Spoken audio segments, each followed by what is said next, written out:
ነጭ ሽንኩርትን መመገብ የደም ግፊትና ኮሌስትሮል እንደሚቀንስ ያውቃሉ?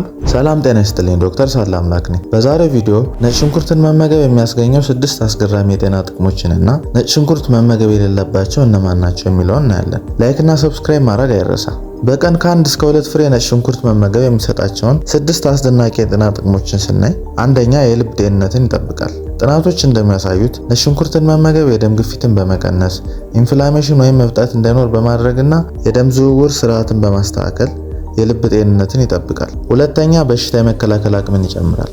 ነጭ ሽንኩርት የያዘው አሊሲን የተባለ ንጥረ ነገር ባክቴሪያ፣ ቫይረስና ፈንገስ የመግደል አቅም አለው። ከዚህ በተጨማሪ ነጭ ሽንኩርትን መመገብ ሰውነታችን በሽታ እንዲከላከል የሚያደርጉትን ሴሎች ስራቸውን በመጨመር በኢንፌክሽን በቀላሉ እንዳንጠቃ ያደርጋል። ሶስተኛ ኮሌስትሮል ይቀንሳል።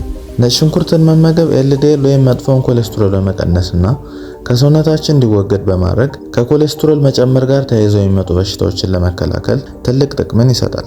አራተኛ የአእምሮ ጤንነትን ይጠብቃል። ነጭ ሽንኩርት የያዛቸው አንቲኦክሲዳንቶች ኢንፍላሜሽንና ኦክሲዴቲቭ ስትረስን ይቀንሳሉ። ይህም ከእርጅና ጋር ተያይዘው የሚመጡ እንደ አልዛይመርስ ዲዚዝ አይነት በሽታዎችን ይከላከላል።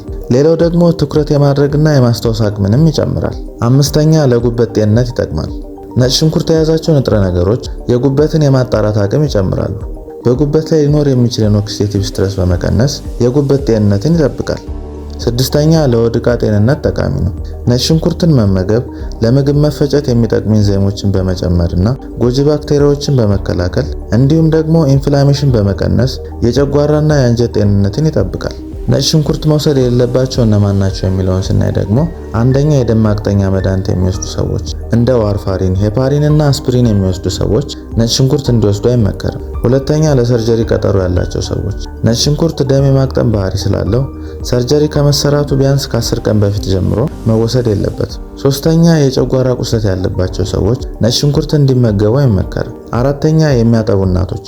አምስተኛ የደም ግፊት መድኃኒቶችን የሚወስዱ ሰዎች ነጭ ሽንኩርት የያዛቸው ንጥረ ነገሮች የደም ግፊትን ይቀንሳሉ። ነገር ግን የደም ግፊት መድኃኒቶችን የሚወስዱ ሰዎች ነጭ ሽንኩርት ከተመገቡ ብዥ ማለት፣ ማዞርና ራስ መሳት ሊያመጣ ይችላል። ለረጅም ጊዜ መድኃኒት የምትወስዱ ከሆነ ወይም ደግሞ የትኛውም አይነት የጤና ችግር ካለባችሁ ነጭ ሽንኩርት ከመመገባችሁ በፊት ሐኪማችሁን ማማከር ያስፈልጋል። የዛሬው ቪዲዮ ይህንን ይመስላል። ሐሳብ ጥያቄዎቻችሁን በኮመንት አሳውቁ። አዲስ ከሆናችሁ ሰብስክራይብ በማድረግ ቤተሰብ መሆን ትችላላችሁ። መልካም ጊዜ